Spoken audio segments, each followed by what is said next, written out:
চোর গড়ি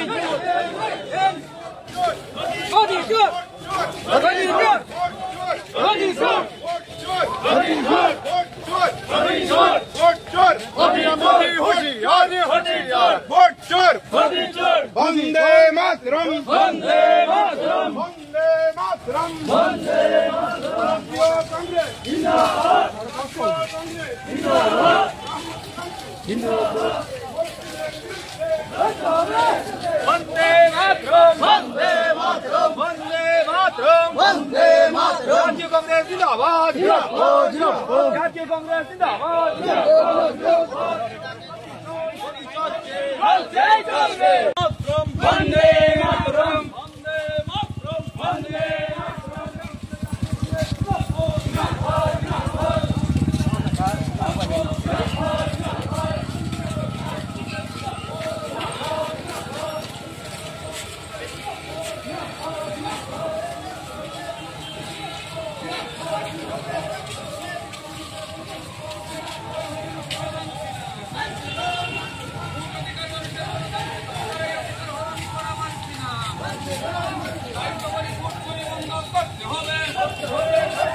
ভোট অধিকার মানুষের গণতান্ত্রিক অধিকার, এই অধিকার হরণ করা মানছি না।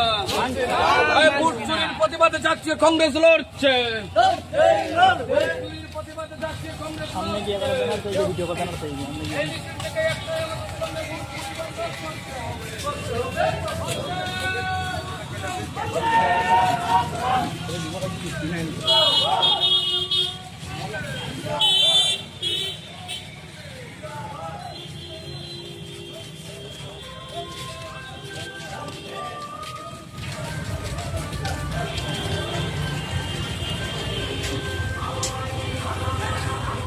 এটা কোনো ভয় ভীতি চক্ষু রাঙানিতে এটা সম্ভব নয়। আমরা দীর্ঘ 32 বছরের উপরে আজকে এই রাজ্যে বিরোধী।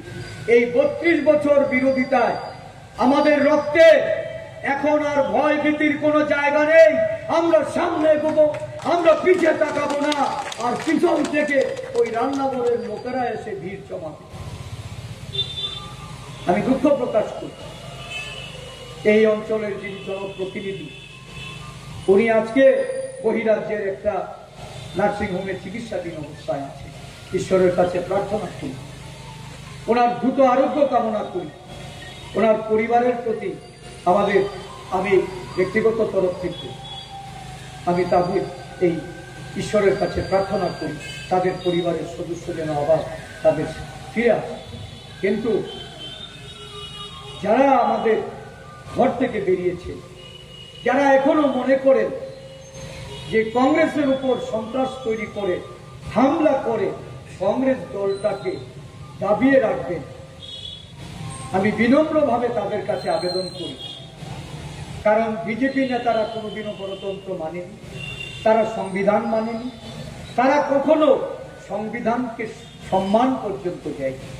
যে সংবিধান মানুষের অধিকার দিয়েছে, যে সংবিধান বিরোধী দলকে রাজনৈতিক কর্মসূচি করার অধিকার দিয়েছে, যারা সংবিধান মানে না তাদের কাছ থেকে এটা প্রত্যাশিত নয়।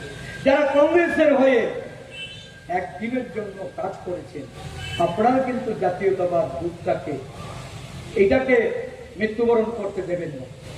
জাতীয়তাবাদী আদর্শের মানুষকে আবারও বলছি, ঘরে ফিরুন, সময় আছে। এমন না হয় সময় হারিয়ে আপনাদের যদি ভাবনার উদ্রেক হয়, আমাদের কিন্তু কিছু করণীয় থাকবে না। কারণ আমরা বুঝি যেদিন আমাদের কাছে প্রশাসন আমাদের হাতে আসবে, সেদিন কিন্তু আর রক্ষা নেই।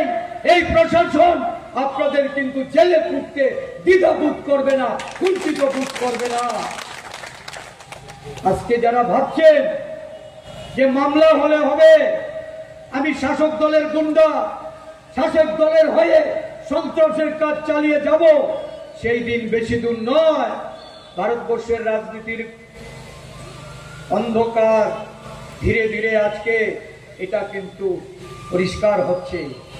আলোর দিকে আমরা ছুটছি, বুঝতে পারেন কিনা জানি না। কারণ যে ক্র্যাশগুলিতে ভর করেছিলেন সেইগুলি কিন্তু নড়বড়ে হয়েছে।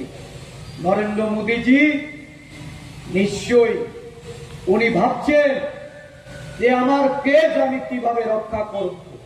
যদি রক্ষা করতে না পারেন, যে বিপর্যয়টা আসবে, এই বিপর্যয়ের ঢেউ ত্রিপুরাতেও আসতে পড়বে, আর এই বিপর্যয়ে আপনাদেরও কিন্তু রক্ষা করতে পারবেন।